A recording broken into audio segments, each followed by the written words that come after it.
Welcome to the Mastercam 2018 rollout. Mastercam 2018 builds upon the 2017 interface, the change that you had seen come about with that one, and that it's given us tools for better performance, visualization, and overall usability of the software.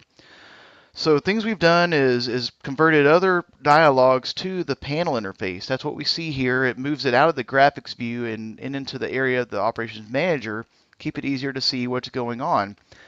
We've added this to several different functions that are in Mastercam. We've also done away with version-specific file extensions. So no longer are the extensions ending with a -8 or -9 corresponding to version. Now it's simply a .mcam file.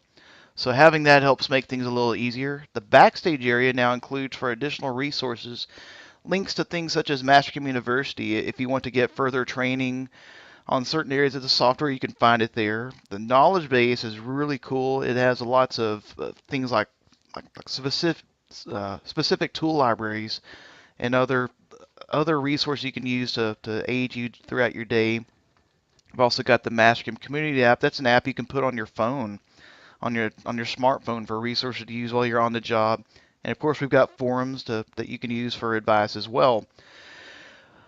For the 2018 interface, what we've done this year is several things. Improvements to the Toolpath simulation interface. We've got improvements to Toolpath calculation routines. And we've made advancements in the multi-axis department with circle segment tooling, as well as different tool tilt strategy improvements. We've added more to Toolpath associativity in that you can relate certain areas of parameters directly to a model so that when the model adjusts, so does the toolpath. Got multi-axis dropping, a nice strategy for easily creating 5-axis toolpaths. And we'll get into some lathe and some mill turn and talk about what we've got new in that department.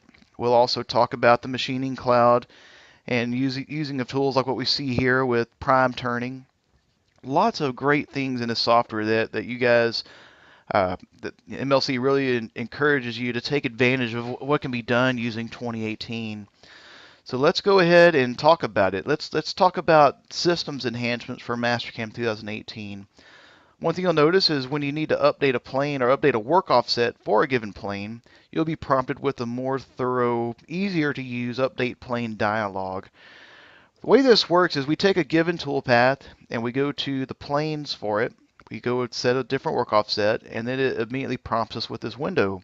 It shows you all operations that will be affected by this change, and it gives you options to either update them all or just update the single operation itself by creating a new plane, or maybe you don't want to create a plane.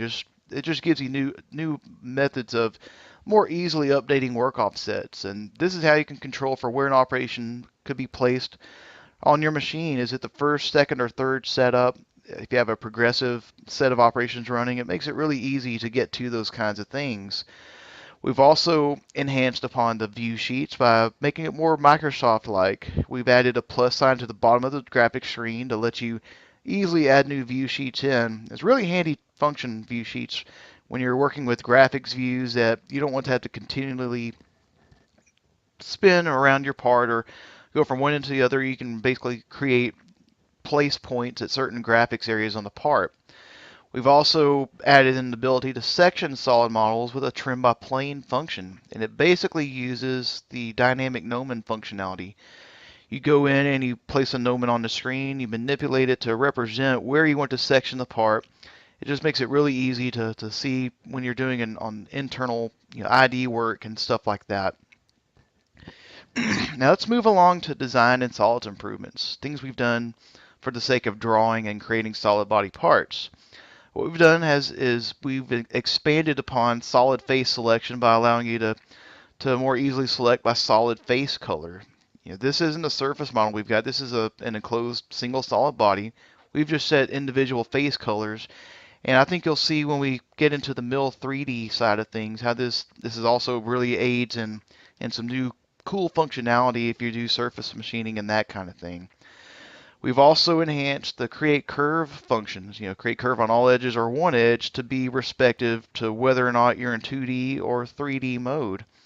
It's a great way of easily projecting containment boundaries, or if you use, say for instance, the surface finish blend toolpath, it lets you easily create change to drive that kind of work. So why don't we go ahead and have a look at how this works for us. So we're going to go into Mastercam now, and we've got this part file, and it's a single solid body file. So if we go to wireframe and create curve on all edges, I can go to my color mask at the bottom right of the screen and select by a specific color. Let's just choose by this purple color, and we'll click the green check in that selection.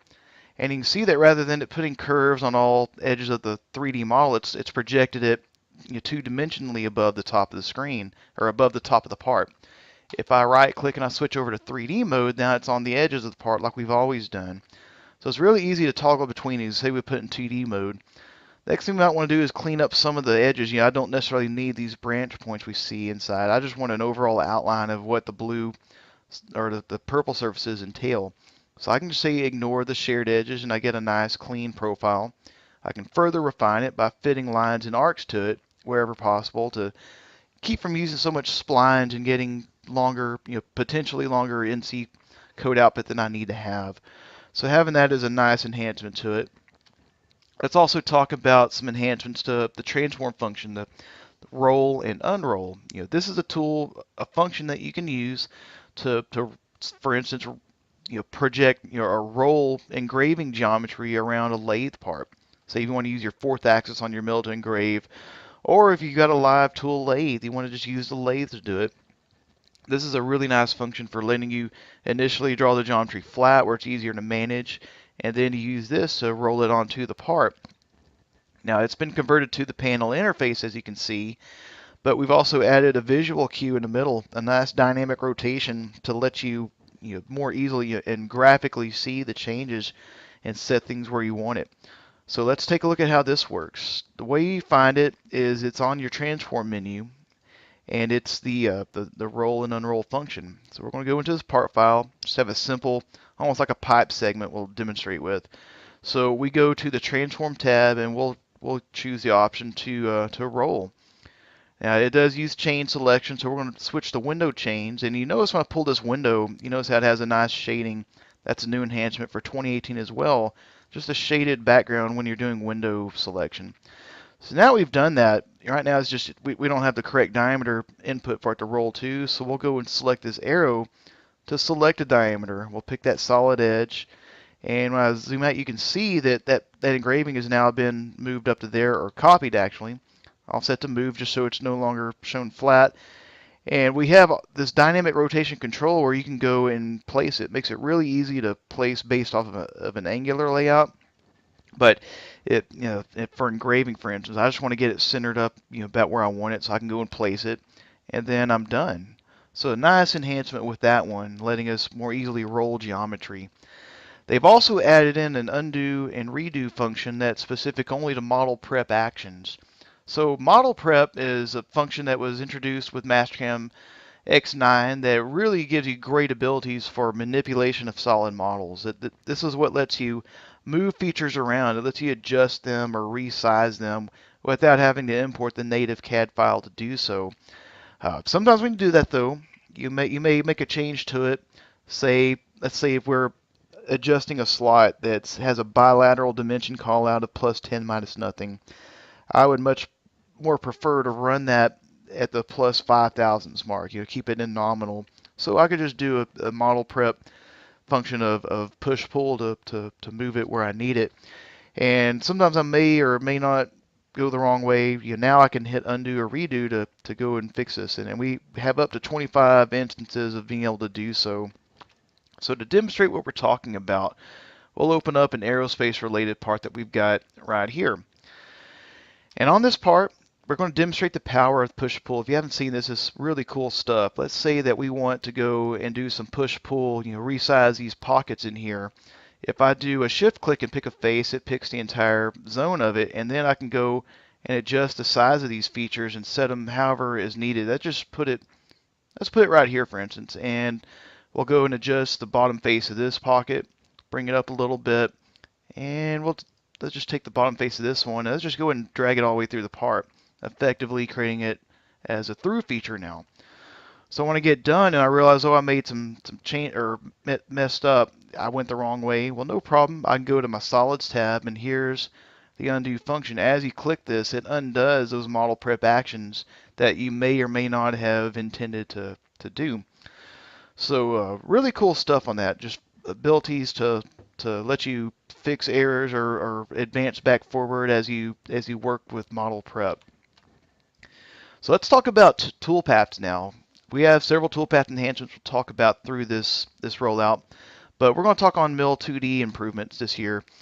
What we've done is made it easier to intermingle inch and metric tools within the same part file. Now, not to say that you couldn't do this before. I mean, you could, but let's say if you're in an inch file and you need to use a metric tap, well, you would have to define that metric tap as if it was inch. If it's a 6 millimeter, that means it's 0.236 in diameter, and then you had to convert the metric pitch to a threads per inch value.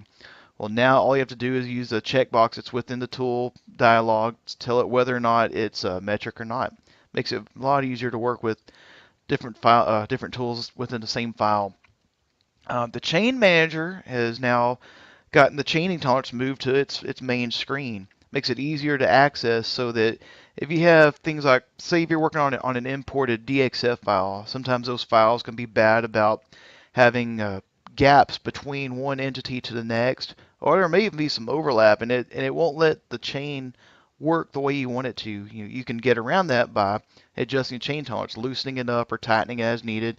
And it's always been here, but it's been in the properties area of the chain manager, kind of in the back of it. Now we've got moved to the front, a lot easier to find. X9 introduced the linked edges option on solids chaining. It was really a nice enhancement because it made it more flexible to chain on solid model parts. I'll be honest, I find these days that I don't use wireframe edges near as much as I used to. Sometimes I still have to create it, but for the most part, I'm able to work directly off of the solid. And we've built further intelligence into this linked edges option by building an advance button. That way I can just advance it along and it'll take the most tangent pathway that it sees for every branch it comes to. But I do have the ability to walk it other directions, but by default it wants to take the most tangent path. I can easily advance it forward with that button. We're talking about associative linking now. This is probably the biggest difference you'll see when you get into Mastercam 2018 is when you go to the linking parameters page. You've now got this third option for all of these. So there's an associative selection now. We've always had absolute, always had that incremental, but now we have associative for these. And what this does is it lets you associate that particular field to a point on a model. So let's say if you want to associate the depth of the feature to the bottom of the feature on the model itself, and then top of stock, you want to associate that to some raw stock that you're not totally certain that's what you're going to be actually cutting the part out of or not. Well, now you can associate to points on the model, and then you can push and pull, use the model prep functions we showed a moment ago to adjust it, and it keeps those fields associated with it. That's a nice feature, as you'll see here in a moment when we talk about drilling. This is perhaps my favorite one. I can just think of so many scenarios where I could have used this on the job. Is on the 2D contour toolpath, for instance, we can now override the arc feed rate as we're feeding through internal arcs or feeding around external arcs. Why don't we just take an analogy? Let's talk about machining a slot. In my experience, it always seemed like the length of the slot, the actual length would end up being on the small side of tolerance, while the width of it would be right about where I wanted it. Well, I could compensate the slot bigger, but now my width is trending big, while the length of it is just barely within range of being long. And the problem is that we need the ability to slow the feed rate down as it transitions to those end arcs, to counter the effect of tool push-off, as well as machine acceleration and deceleration that could be causing that as well. And it's really easy to get to build a control for this. So why don't we have a look? The way you'll find it is in a typical part file where you normally would, like in a toolpath, for instance, like you need to slow down the arc feed rate. Well, we'll take this one. We've got a 2D contour toolpath right here, and we look at it, looking close, the blue path is where the tool is following it, and then we've got this slot feature right here, this radial slot. In this corner, that's a tight turn it has to make, and I may want to slow the arc down within it. So where you find this new ability is when you go to the toolpath parameters, you go to the arc filter and tolerance tab, and that ability now it's right here at the lower right. This was blank real estate in 2017 and earlier. Now we've got this right here, and this is really cool. It lets you set a percentage of decrease relative to the toolpath's overall feed rate to slow that arc down by when it gets into those corners. So if you've got it feeding long, let's say well, in this case we're showing metric, but in terms of inches per minute, let's say we're feeding at 30 inches a minute. Well, if we slow it down, by a total of 30%, I'm not sure what that equates to top of my head, but it makes it slow down in that corner. Helps it more accurately define that feature. Other things about it is on external arcs. Let's take for instance, if we're using a large diameter shell mill, we're milling a contour around a really large part. Say a 4-inch shell mill, where we're only radially cutting 1/8 of an inch per side. Well, being that we're cutting that little, we can feed really quickly on the linear edges. But when we get to that external corner where we turn the corner, I can tell to increase the feed, get around it more quickly, just so it's not hanging out, cutting the arc as long. Really good functionality on having this ability. Is one of my personal favorites. Let's also talk about depth cut improvements when we're in the dynamic toolpath suite, 2D high speed, and what we're showing here applies to dynamic mill, area mill, and dynamic contour. But what we've done is built in this option here to make those depth cuts either by region or by depth. So why don't we just say, let's take for instance that we're working on a work piece where stress relief is pretty common to have happen. And I'm doing a dynamic mill using a tool that doesn't have as much flute length as the features we're cutting are deep. That means I have to take depth cuts, of course. So if I set the depth cut order to go by depth, it'll complete each depth cut for every one of those machining regions before going to the next deeper cut on all of them. Just helps to bring the material down in depth more evenly at a time, rather than just doing one completely at a time, where we could cause some deflection. On multi-passes, you'll notice that we've added some stuff in here. Now, previously, a lot of this stuff was here, but we've added several things, as you can see. And these things are all designed to really help you with just making things much more easily and quickly. Let's talk about finish pass placement, and let's use the shell mill analogy again. Let's say that we're cutting this big part, and it's 5 inches of total depth we're cutting. There's no way we can use a single end mill with 5 inches of flute and not realistically get some chatter. I'd rather use a shell mill, but due to chatter constraints, I'm having to rough step it down 1/8 of an inch deep per pass.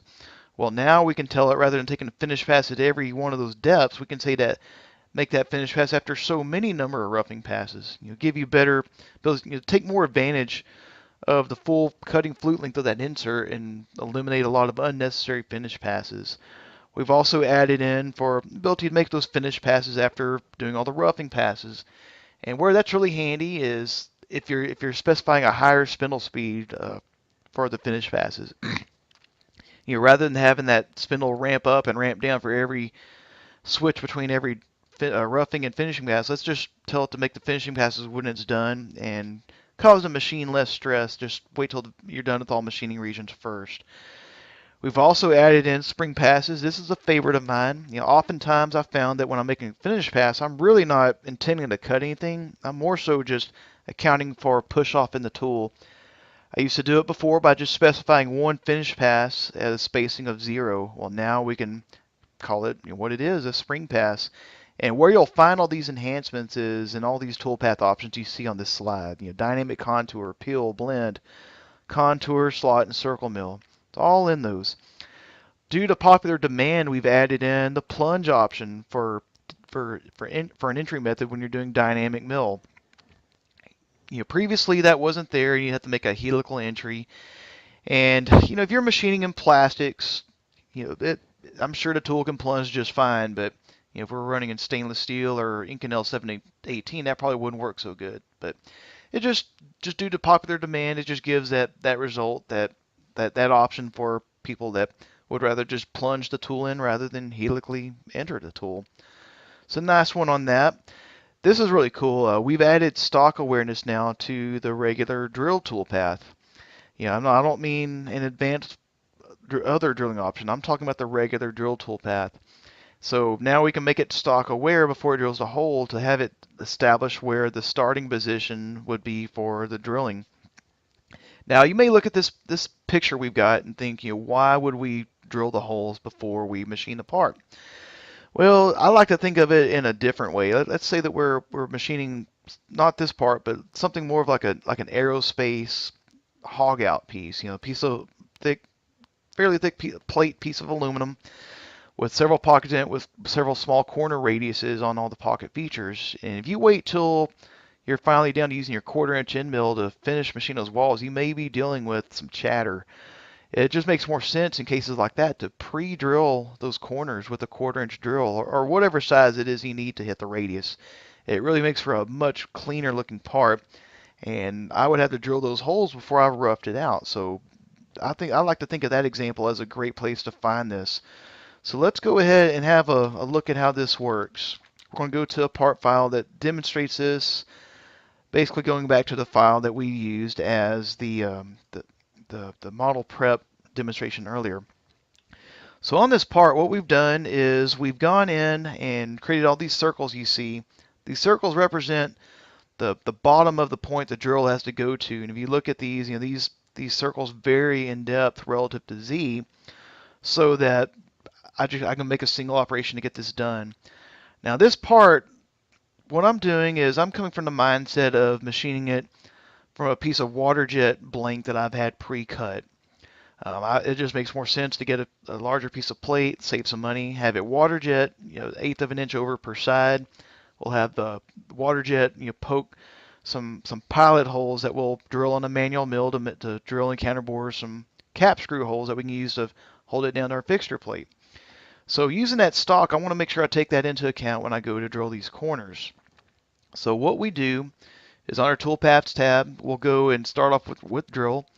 And I want to use mask on arc. Mask on arc is a function that lets us choose one arc and then pull a window around the entire part, and it finds every other arc that matches. Very easy way to select multiple holes very quickly. At this point, I'm center drilling the holes. So I'm going to go ahead and select all of them within one operation. You notice we have 2 different size holes in here. So on our drill toolpath page, it starts off like normal. We're going to pick the center drill, and you notice we've got that stock option now. So we're going to check that on, and I'm going to have it driven off of stock setup. I've previously have set my stock setup to be driven off of that water jet blank that you'd seen on level number 20. And this stock is going to define the starting feed point position, when it goes from rapiding to when it actually starts going into the part. Now when I click this, it just tells me that it's going to adjust some settings to match on the linking page. So when you go to linking page, here's the associative options you noticed. And our retract and top of stock are grayed out because I've got those guys set so that they're driven off of the stock. But the depth of it, I want to be center drilling, but I want to make sure I go minus 150 or so, and I want to associate that depth to the top of that water jet model. So this is where associative comes in. Relative to that point, associated to that point, we're going 150 deep, and we click the green check, and that will write out all of our center drill operations to go where we need it. Very cool. And then after that, we can do other steps like drilling the holes. So this time around, I'll go and I'll make a new drill toolpath utilizing the smaller drill. I believe it's a letter G drill that we're using in this case. And for the points, I want to go select some points that we're going to be drilling to. So we're going to use that mask on arc function again, masking to the blue arcs. Doesn't really matter which one I pick, it'll go and find all of them. Click the green check. We're in the toolpath now. Maybe we'll switch over to a chip breaking cycle for drilling these. And for our depth, rather than going associative, I want to have it set to incremental and 0 so that the depth of that drill hits the point at which the circle is at on the model. So within one drill cycle, we can handle multiple depths. It's always been able to do that, but now we've got stock awareness and we've got associative options. It really makes this a pleasure to work with. So really cool stuff on that. And where you'll find that option is not only in drill, but you'll find that in your circle mill toolpaths, helix boring, and thread milling if you need it. So good stuff on that. Going back to depth cuts, this time we're going to talk about depth cuts that you find in the simpler toolpaths. So this is another personal favorite of mine in that we now have the option to support for undercut tools. What it does, it changes the method by which it calculates depth cuts when you're using Undercut, so that you can set your top of stock as a true top value of where the undercut is starting and the depth is where it ends, and then it factors for the thickness of your undercutting tool and figures for any depth cuts you need to put along with it. Other things that are really cool is that it can also take into account undercut drafted walls. Right here we've got an example where we're using a woodruff cutter with corner radiuses on it and kind of getting the effect of surface machining this draft that we see on the bottom of the part. You notice how in the depth cut order we can set the depth cut so that it, rather than always stepping down, we can step up. And we've always had tapered walls, but we can utilize that now to really make these things easy. And if you've ever have worked on part files where you have to use key slot cutters or you're milling O-ring grooves and you need to make sure the depth cuts correspond with it properly, really nice feature to make that a lot easier. So let's go ahead and take a look at how this works. We've got basically that same part file we saw in the slide that we were just in, and we're going to show that toolpath. You can see that we've got the toolpath drafting its way upward, and you have a look at it. You go to the depth cuts tab. This is where you'll find it, is the checkbox for whether or not you're using an undercut tool. Whether you're stepping the tool down or stepping it up. In this case, stepping up makes more sense. And where we've got tapered walls turned on to let us take advantage of that. So very simple but very effective enhancement to making your job easier. Another simple enhancement that we've made is on the 2D chamfer option in the contour toolpath. Great toolpath. One of my most used toolpaths I use in the field is programming a chamfer mill to go and deburr the part. You break the sharp edges.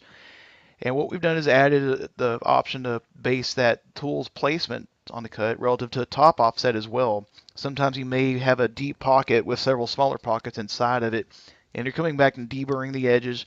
And some of those walls get really close to the overall pocket wall. If you don't watch it, you set this wrong, it may violate into it and scrap your part. Now we just make it easier. You can set a top offset, and you can even put a 0 chamfer width if you like to have it compensate for that. Moving on to Mill 3D, let's talk about what we've done for Mill 3D. What we've done is just unifying the selection of things. You're making it a lot easier to set options all in one place. You know, selection of surfaces or solids or even STL files. It's all in a geometry selection area, and we've expanded hotkeys to really make this easier to pick without having to do so many mouse clicks. Where you'll find it is on the Surface High Speed interface. We've got these new tabs at the very top underneath Toolpath Type. They're labeled Model Geometry and Toolpath Control. So Model Geometry is where you find the selections for setting your surfaces that you're using to machine. And we've got two categories. We've got Machining Geometry and Avoidance Geometry. It's very self-explanatory. If you don't want the tool to cut it, that's avoidance. If we do want to cut, that's Machining Geometry. And you notice how we can select more than one group of machining geometry. We can select several groups. And with that, we're able to apply varying levels of stock to leave. Very nice, because sometimes you may be doing a surface machining project where you need to, in some areas, you want to finish it, but you want to finish it to be about 2/1000ths over, let's say, to account for grinding stock. But other surfaces, you want to go ahead and cut the size. Other areas, just to allow for plating buildup or whatever the case may be, you may want to put negative stock to leave. This really makes it easy to organize and maintain this kind of thing. On the toolpath control page, that's where you find your functions for how the tool is compensated to containment geometry. It's also where you establish the overall machining strategy. Is the tool entering from the outside of the material, or is it starting from the inside working its way out? You can also control for tool the tool's containment relative to the part. Is it to the tool tip or to the actual contact point of the tool? All easily found in these nice locations. So let's have a look at this. Let's see how this works. What we've got is a part file that's basically a mold for a steering wheel. And we've already got several surface face colors established. We've got this red zone. I'm just going to pretend that's an area that we want to avoid. And purple zone is machining, and this This brown, particularly this top face, that might be some ground geometry that I want to avoid the milling tool running over. So when we look at the toolpath parameters, we go into surface high speed. Here's the two tabs that we were speaking on. And we've got model geometry. This is where we can select groups of surfaces to machine. So right here for machining geometry, so we've got a ground face option. And let's say we want to add some more surfaces. So we can add a new group. And in this group, we'll call it base or whatever name you want to give it. And it's really cool having the ability to name these because, let's say 6 months from now, I come back to this file. If I don't name these, I'm probably not going to remember what these represent. So being able to give it a name makes it easy to understand. So we just go and select, we'll go and add some surfaces to it. Let's pick that base right there. And let's say we want to leave a wall stock of positive 20 thousandths on it. This is where we can leave varying degrees of wall stock. So very handy. That's a very nice thing. Now for toolpath control, this is where you find your functions for how to contain your tool. So a lot of options in here. Let's say we want to go and pick a boundary chain for this. So using this, I want to use my solids chaining, and I'll just pick this bottom edge of this profile and pick that loop around. After we've got that set, it comes back to the toolpath control page, and we can set how we want the tool compensated, as well as set other options as well. So nice enhancements on that. Also in Mill3D is we've enhanced some more on the Surface High Speed Hybrid toolpath. Surface High Speed Hybrid is the toolpath you can use. It's kind of the one-stop shop basically for highly intensive, very thorough surface machining applications. It combines processes so that makes it a lot easier for you, while it also works more within the physical limitations of what it's actually like to machine on these kinds of parts. The thing we've done this here is we've added in smoothing. So you look up close, sometimes you can get motion like this, and that may create surface blemishes. With smoothing on, it just makes it more fluid. And the more fluid the toolpath is, the less likely a tool is to dwell in areas, and that means the less chance of surface blemishes. I personally really don't like to have the sand parts. I want to make that machine do as much finishing work as it can, and this is a great way to accomplish that. So that's a nice enhancement we've got for the Surface High Speed Hybrid. For the Finish Contour toolpath, this toolpath has been in Mastercam for years, and it's always supported for doing undercut surface machining. But sometimes you may not need to do a surface undercut. You may just be using an end mill or a ball end mill, and that's not an undercutting tool. So we can uncheck that Detect Undercuts box, and this removes that section of calculation that is unnecessary when you go to create the toolpath. If it's not an undercutting tool, we don't need it searching for undercuts. So a great way to enhance upon calculation times. Let's talk about multi-axis. What we've done this year is we've added in for more flexibility, more power in multi-axis. What we're demonstrating on this slide here is the use of circle segment tooling. And at first sight, it looks like it would be a taper end mill, but what it really is, it's more of a conical shape, where it has a large constant corner radius to the fluid tool. And what this does, this mimics the effect of as if you were machining with a really large diameter ball end mill. The larger diameter the ball end mill, the more you can step over at a time to get a better finish, right? You don't have to step over so little to get the scalloping. Well, this tool emulates that, has a very large corner radius, and you can achieve much faster finish times in the fact that you don't have to step over so little to take care of scallops. So that's a really nice enhancement this year. We've also added a new operation strategy when you're using the convert to 5-axis option, and it's what we call dropping. Very simple explanation really, but the idea is you create a drone toolpath, just like a contour operation, or in this case we're showing 2D high speed. We want to get some dynamic motion on this part when we rough it out. You create it as if it was 2D and we've got it drawn above the part, where that's really not what we're going to run. We're going to convert that to 5-axis using the dropping method to drop it down onto the surfaces underneath. So let's have a look at what we're talking about. Sometimes with 5-axis machines, it can be a little difficult to get the kind of motion that you're really after, and what you may be after is something that's more similar to 2D. You just need to introduce tool axis control. And the 3 to 5 axis conversion is a really great way to accomplish that. So in this file, what we've done is we have a 3 to 5 axis conversion toolpath, and that's what we have right here. But right before it, we've got a 2D dynamic high speed that is creating this pocket path that we see up here. So what we're doing is we go into our 3 to 5 axis conversion toolpath, and this is where you find it. On the toolpath of 5 axis, this used to not be here. It was simply just convert to 5 axis, but we've got the option now for dropping. And the idea of dropping is that you choose an input toolpath, and that basically just shows a window back to what's in your operations manager. You choose what it is you want to convert in this operation.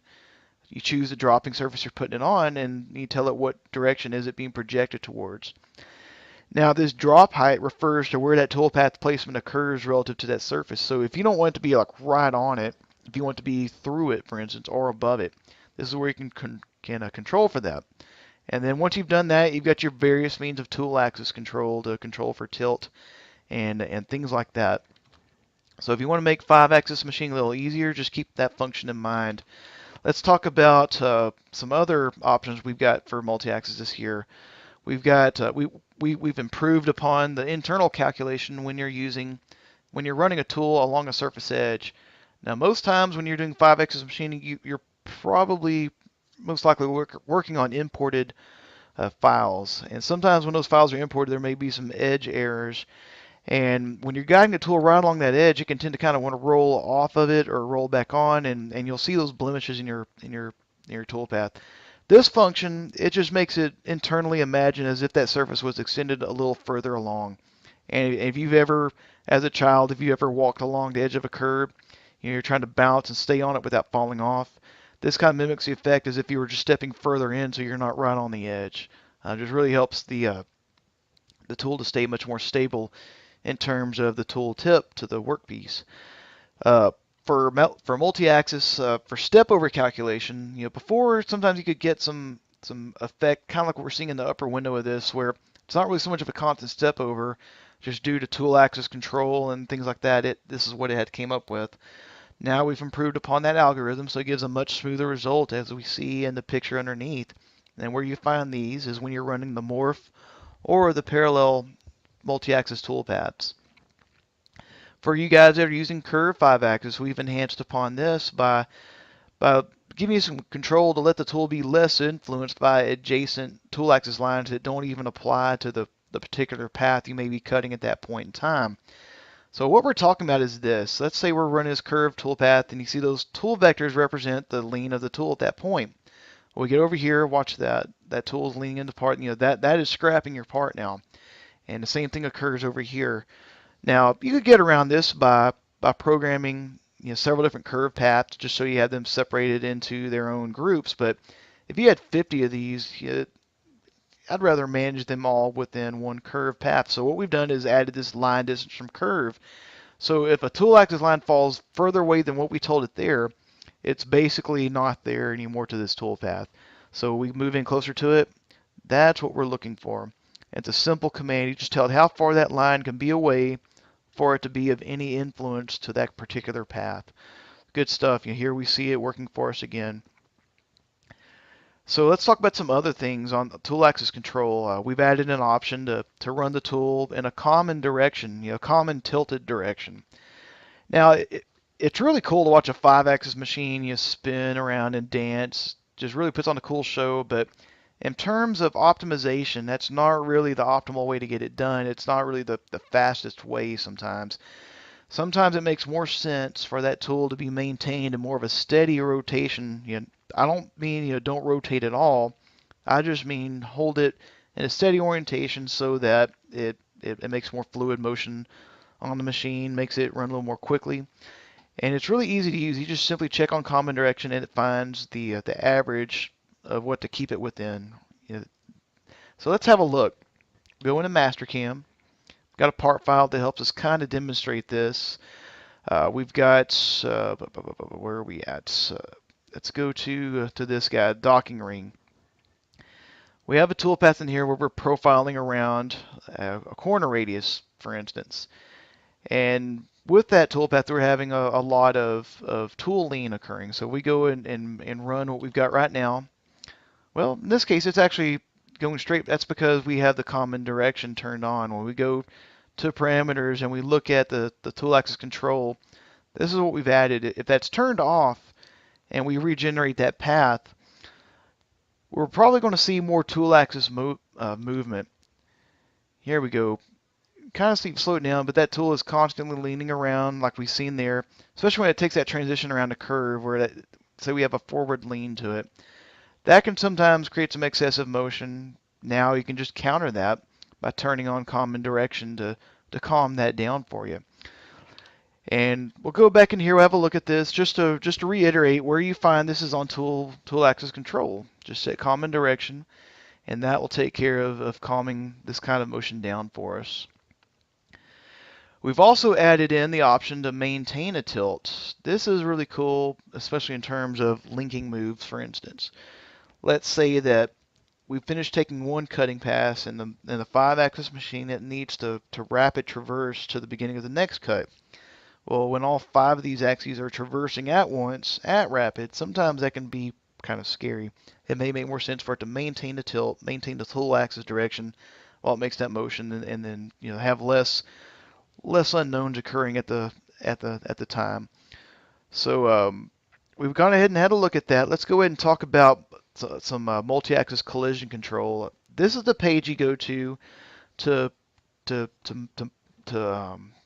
control the behavior of your tool when it comes into situations where we're going to gouge the part or we're going to run the holder into the part. This is where we can go and control for that. What we've done is simplified it this year by removing strategies 3 and 4 from here, and they're just on another tab for additional strategies if you need it. But on the main tab, this is where you control for your basic strategies as well as setting your clearance type. The clearance zone, you want that tool to be kept within. We've also added in the option for when you're using a clearance area for your toolpath, we can have it determine an automatic clearance area rather than having to be more specific, telling whether it's a plane, cylinder, or sphere. We can just let the software figure this out for us. And then in the multi-axis linking, this is what we use to link a number of multi-axis toolpaths together to ensure safe motion occurs when it goes from one toolpath to the next. For one, we've moved it so that its dialog is in the panel. Again, we're talking about panel interface conversions. Keeps it easier to see what's going on your screen and ensure that you create the proper linking to keep it safe. So with that being said, that concludes the first half of our rollout. We're going to take a short break, and when we come back, we're going to talk about some more in Mastercam. So please stick around, and we'll get started momentarily.